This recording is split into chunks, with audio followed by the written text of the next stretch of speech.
جی آج ہمارے آفس میں جناب سید احمد شاہ بخاری صاحب تشریف لائے ہیں جناب، اور ہم ان کو خوش آمدید کہتے ہیں، اور آج ہم ان کو قرآن پاک جناب تحفہ دیں گے۔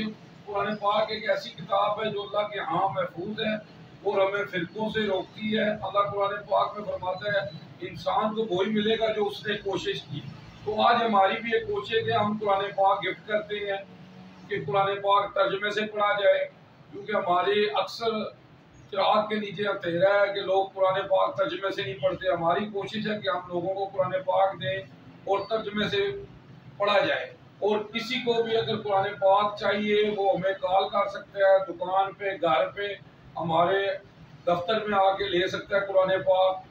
تو آئیں جناب، ہم قرآن پاک جناب دیتے ہیں شاہ صاحب کو۔ السلام علیکم شاہ صاحب، کیا حال ہے؟ خیریت ہے صاحب؟ ٹھیک ہو شاہ صاحب؟ سناؤ طبیعت کیسی ہے؟ اللہ تو صحت تندرستی دے ماشاءاللہ۔ جناب آسائر نے تجھے ایک وعدہ کرنا ہے کہ جناب قرآن پاک صبح اٹھ کے نہ پڑھنا ہے، اور یہ جناب کیونکہ آپ صلی اللہ علیہ وسلم فرماتے ہیں اے ابو ذر کہ صبح تو قرآن کی ایک آیت پڑھ کے سمجھ لوے نا تو 100 نفلاں دا ثواب ہے۔